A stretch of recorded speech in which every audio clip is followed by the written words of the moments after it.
Monsieur, on va commencer notre partie débat et ce matin nous avons le plaisir d'avoir avec nous Dr Amr Abdelraouf qui est professeur de chirurgie hépatique à l'Institut du Foie du Caire. Bienvenue, bonjour. Bonjour. Docteur Amr Abdelraouf, bonjour et bienvenue avec nous. Merci. En fait, l'État attache énormément d'importance à la santé des citoyens. Nous avons des initiatives et des projets nationaux comme des campagnes pour éradiquer l'hépatite C et autres, des campagnes destinées à la santé de la femme. Et il y a une conjugaison d'efforts pour étaler ceci à l'échelon africain. Mais aussi, il y a la couverture universelle qui fait partie de l'agenda 2063 concernant le citoyen égyptien. Docteur Amr Abdelraouf, vous êtes professeur de chirurgie hépatite à l'Institut du Foie. Et donc, voilà. Nous avons plusieurs initiatives et plusieurs volets à aborder, que ce soit à l'échelon national, que ce soit concernant le système de sécurité complet, à l'échelon local et la couverture universelle. Tout d'abord, amorçons notre débat avec la couverture universelle qui fait partie de l'agenda 2063. En quoi consiste le concept de cette couverture universelle ? En fait, merci de m'avoir invité pour cette émission qui est quand même important de parler sur l'assurance maladie qui était déjà commencée et Monsieur le Président qui a annoncé ça il y a quelques jours. Là, on a beaucoup parlé dans le passé sur la couverture d'assurance maladie, mais maintenant c'est sur place. On a déjà commencé.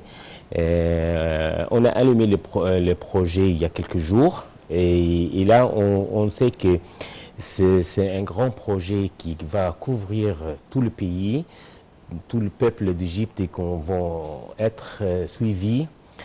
On dit que c'est un projet qui se fait sur 6 étapes, excusez-moi, et sur 15 ans à peu près.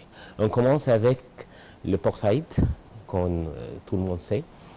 Et là, ce projet, c'est important. Pourquoi? Parce qu'il va couvrir tout le monde de Port Saïd et tout le monde après pour l'Égypte pour l'assurance maladie.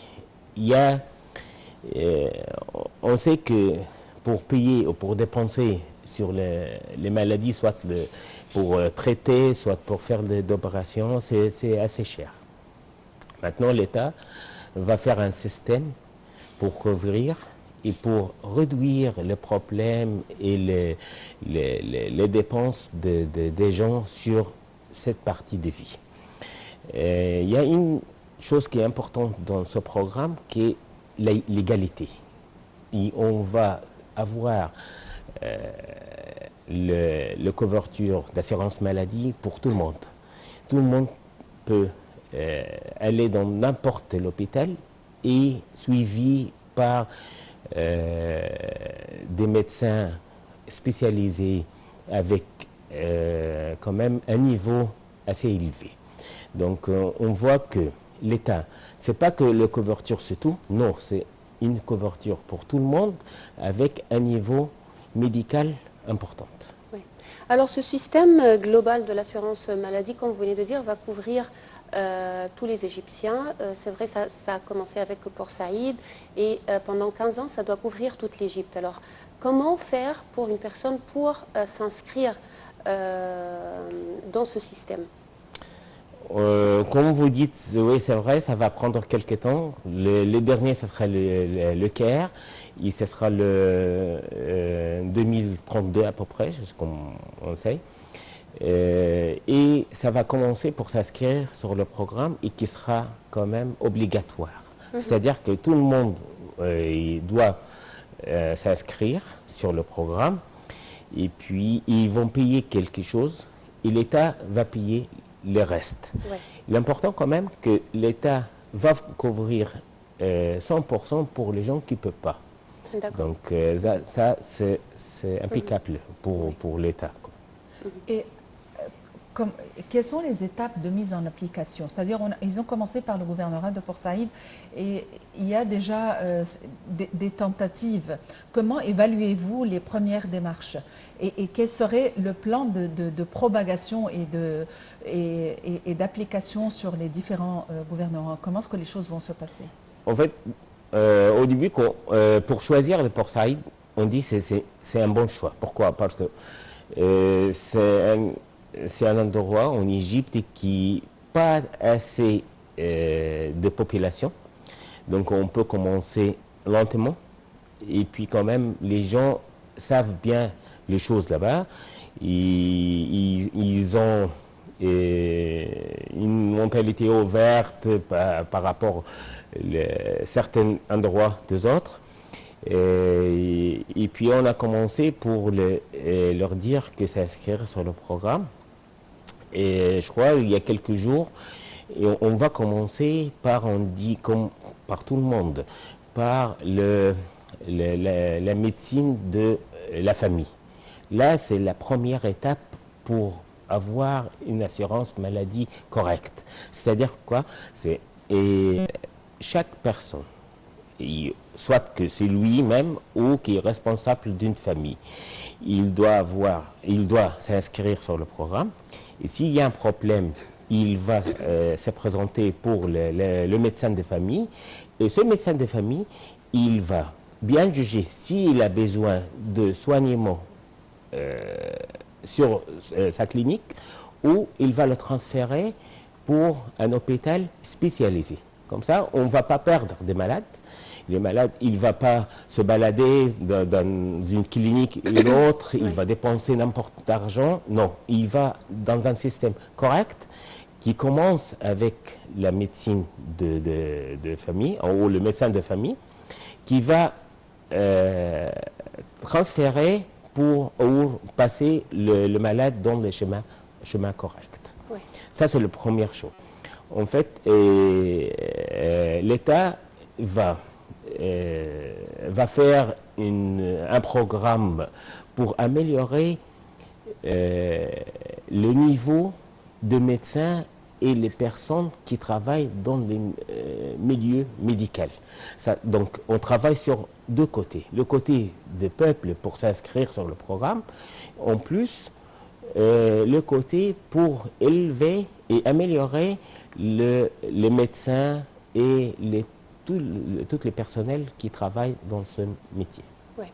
Alors en fait, le lancement de ce système global de l'assurance maladie fait suite à un nombre d'initiatives importantes qui visent la santé du citoyen égyptien, dont bien sûr la campagne contre l'hépatite C, qui représente vraiment un point tournant dans l'histoire de l'Égypte. Comment vous voyez cette campagne et on est où maintenant quant à cette maladie en Égypte? En fait, là, c'est un succès qui n'était jamais fait. On n'a jamais cru qu'on peut éradiquer cette maladie qui est vraiment grave. On était connu par tout le monde que l'Égypte est un endroit endémique pour cette maladie. Et même, comme vous savez, dans les pays de Golfe, par exemple, quelqu'un qui va travailler là-bas, plus de 50% de gens qui étaient refusés parce qu'ils ont infecté. Donc, du coup, l'État, il a pris la main pour réduire ce problème et éradiquer même. Et aujourd'hui, on peut dire qu'on a vraiment réussi pour éradiquer cette maladie qui est importante et qui détruit pas mal de santé des Égyptiens. Cette initiative a été propagée au niveau africain et oui. Ils ont déjà commencé par un pays africain, le Tchad. Oui, voilà. Donc, comment évaluez-vous cette démarche? Où en sommes-nous quant aux je ne vais pas dire probabilité parce que ça va arriver, mais si vous voulez, la vitesse avec laquelle ils vont parvenir aux autres pays africains? En fait, j'ai travaillé un peu dans les pays africains francophones, donc je connais un peu de la maison, quoi. En plus, l'Égypte, avec cette étape, je crois, elle reprend sa position en Afrique parce qu'elle donne un soignement médical important pour les pays africains. Monsieur le Président, il a commencé ça pour traiter, je crois, 1 million d'Africains pour l'hépatite C. Et là, ça va être appliqué sur les autres pays. On a commencé par le Tchad, parce que le Tchad, elle a quand même pas mal de malades sur cette maladie. Je crois dans quelques années, même quelques mois, on va pour les autres pays. 1 million, oui, c'est peut-être, c'est pas comparable quand on compare avec les malades qu'on a traités en Égypte, mais quand même pour envoyer des personnes médicaux et quand même pour établir le système là-bas, là c'est un effort qui était vraiment impeccable par l'État. Au niveau du traitement, nous savons qu'ils sont parvenus à un traitement très efficace. Oui. Dans quelle mesure ce traitement est accessible? Parce qu'ils ont dit que l'État favorisait ce traitement et c'est une chose dont tout le monde a profité gratuitement ou avec des produits oui, ou avec des prix réduits. Dans quelle mesure ce traitement est disponible toujours? En fait, là, c'est très important question, en fait, parce que avant qu'on commence notre programme en Égypte, les traitements pour l'hépatite C, c'était assez cher. Aux États-Unis, en Europe, ça coûtait à peu près des milliers de dollars. Mais avec notre programme, on a réussi de réduire les prix pour les traitements, même pas 100 dollars ou 150 dollars. Et malgré ça, c'est l'État qui paye tout ça. Donc on offre tous les traitements gratuitement pour tous les peuples égyptiens. Je vois que, et là c'était remarquable parce que à l'Institut, chez nous, à l'Institut national de foie, on trouve que tout le monde, tous les Égyptiens qui viennent pour retirer les médicaments gratuitement, ont plus les suivis qui gratuitement. Oui, il y a quelques-uns Égyptiens qui veulent aller dans une clinique privée, mais c'est très peu. Très peu. Mais on trouve que l'État, il a couvert vraiment tous les malades qui ont l'hépatite C gratuitement. Et ça c'est un effort impeccable, quoi. Oui. Alors en fait, à travers des tests obligatoires pour tous les Égyptiens pour détecter cette maladie, on a pu aussi détecter d'autres maladies comme le diabète et également les problèmes de tension. Et je connais plein de gens qui, à travers ces tests, ont découvert qu'ils ont des problèmes, Voilà. soit de tension, soit de diabète. Alors comment vous voyez aussi ces tests qu'on devait tous faire pour vraiment s'assurer de notre santé ici en Égypte? Là, c'est très bon comme un effort parce que ces tests-là, comme vous avez dit, il y a des gens qui n'ont jamais pensé qu'ils ont des problèmes de santé, soit d'hépatite, soit de diabète, et ils ont découvert ça d'un coup. En plus, là, c'est l'important de ces tests-là parce qu'il a fait qu'ils sachent qu'ils ont ces maladies et ils ont pris les étapes pour être traités vite. Comme ça, on réduit les pourcentages de problèmes qui viennent tardivement pour ces malades, soit que le diabète, soit l'hépatite C. Je vois que, moi personnellement, je vois que et on a des amis et des malades très niveau haut qui n'ont jamais cru qu'ils ont de l'hépatite C et on a découvert qu'ils ont. Et ils étaient dans les hôpitaux d'Égypte et ils ont les traitements gratuitement et maintenant ils sont négatifs. Donc ça va, ça réussit. Docteur Amr Abdelraouf, j'aimerais en profiter pour une question un peu médicale.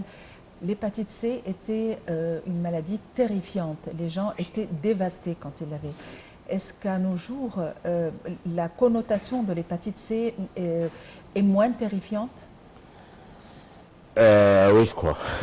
Oui. Il y a un point qui est important qu'on voudrait le dire, surtout dans notre émission, là, que quand on traite l'hépatite C, c'est-à-dire pas qu'on a fini le problème, mais on a ralenti le cercle qui passe. Et quand on traite cette maladie-là avant qu'il fasse des problèmes, ça ralentit plus le cercle de complications. Mais un malade qui était découvert avec une hépatite C est traité par l'État et maintenant il est séronégatif comme on dit, il doit passer dans des examens ou des tests pour toute sa vie pour suivre sa maladie. Oui, maintenant il n'est pas infectieux, il n'est plus infectieux, il ne peut pas infecter les autres, ça c'est important. Il ne peut pas transmettre cette maladie, soit pour sa famille, soit par les autres, par n'importe le moyen de transmettre. Mais quand même pour lui-même, il faut qu'on dise pour lui qu'on a fini le problème principal, c'est l'hépatite. Mais il doit passer des tests chaque 4 à 6 mois, ça dépend de l'état qu'il était traité sur lequel, pour bien soigner son foie. Ce n'est pas que traiter le virus, non, il faut traiter le virus et suivre quand même le foie. Oui. Alors, est-ce qu'on est sur le chemin de trouver un vaccin aussi pour cette maladie? C'est vrai que les enfants maintenant sont vaccinés contre l'hépatite A et B, mais est-ce que C, il y aura non, pas bientôt encore. Mais maintenant, il est moins que avant. Oui, avant, c'était une maladie et on n'avait pas de traitement. Et un malade avec une hépatite C, il attend, on dit qu'il attend sa mort. Ouais. Et ça, c'est grave. Mais maintenant, on a un traitement. Peut-être, avec des années, il sera comme un flux. Donc, c'est quand même impeccable pour avoir un traitement pour une courte durée, 3 mois, au maximum 6 mois, avec un succès de 95% à peu près, ou 98% de succès. Ça, c'était pas cru avant. Ouais. Docteur Amr Abderraouf, une question que les gens posent. Comment faire pour faire partie, pour intégrer ce système d'assurance maladie globale? Nous, en tant que citoyens, qu'est-ce qu'on doit faire pour faire partie de ce système? Vous parlez qu'au niveau le peuple, au niveau l'État pour... Non, nous, en tant que citoyens, si je veux faire partie de ce système et avoir la possibilité d'aller dans n'importe quel hôpital pour être traité, comment faire pour intégrer ce système? Déjà, il faut qu'on sache le programme et puis après, on sait bien que c'est un programme très bon et très important pour soigner soit nous-mêmes, soit nos familles ou nos connaissances. Et puis, il faut qu'on s'inscrive sur l'État et chaque gouvernement qui va commencer, il va annoncer les endroits où les citoyens vont pour s'inscrire. Par exemple, pour Saïd, ils vont s'inscrire à l'État et puis dans certains centres pour s'inscrire là-bas et puis ils vont mettre ça sur un système numérique pour tout le monde là-bas, de A à Z, comme ça tout le monde s'inscrit et puis ils vont avoir comme une carte. À l'Europe, il s'appelle une carte vitale ou une carte de santé.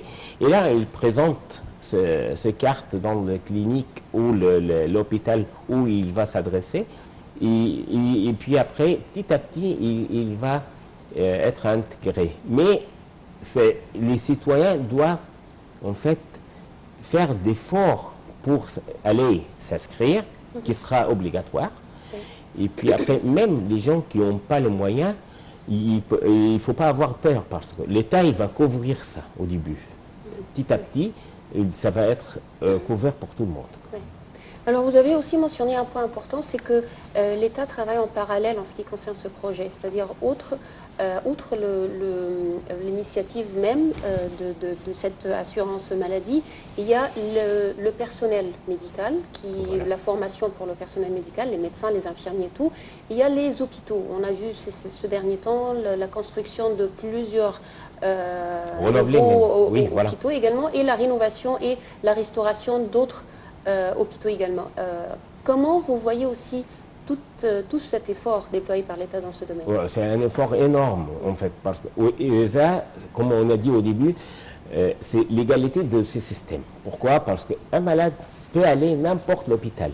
Ce n'était pas En avant, il faut que tu ailles dans l'hôpital de l'assurance maladie. Mais maintenant, c'est tous les hôpitaux et même quelques cliniques privées qui sont intégrées dans ce système. N'importe le citoyen, il peut s'adresser pour les hôpitaux. Donc, là, c'est l'égalité. Là, c'est le succès du système. Un malade peut aller dans un hôpital X ou Y, et là, c'est pour tout le monde. C'est pas que certains groupes de citoyens peuvent dans un hôpital moyen, non. Tous les hôpitaux, ils ont un niveau à peu près pareil, et tout le monde peut aller n'importe dans les hôpitaux. Docteur Amra Abderraouf, vous êtes professeur de chirurgie hépatite à l'Institut du Foie de Caire. Merci d'avoir été avec nous aujourd'hui. C'est moi, merci. Merci bien. Merci beaucoup. En fait, Madame, Monsieur, nous parvenons à la fin de cette édition. Mais avant de vous quitter, on va parler en fait des besoins des personnes handicapées qui figurent au menu de l'agenda du travail du développement 2030. La Journée internationale des personnes handicapées, célébrée le 3 décembre chaque année, est une occasion pour les pays d'évaluer les efforts déployés en faveur de ces personnes. Dans ce contexte, l'Égypte accorde davantage d'intérêt à cette catégorie, notamment après l'annonce par le président Abdel Fattah el-Sisi de l'année 2018 comme l'année des handicapés, accordant ainsi l'espoir aux handicapés et à leurs parents d'acquérir un nombre de gains, y compris la non-discrimination. Les détails dans ce commentaire de Jihan Fawzi Chenes. Mais avant de vous quitter, Rihem, reste à remercier encore une fois Dr Amra Abderraouf et à remercier pour votre attention. On vous laisse avec Shahinaz Ismail et ce compte rendu. Au revoir.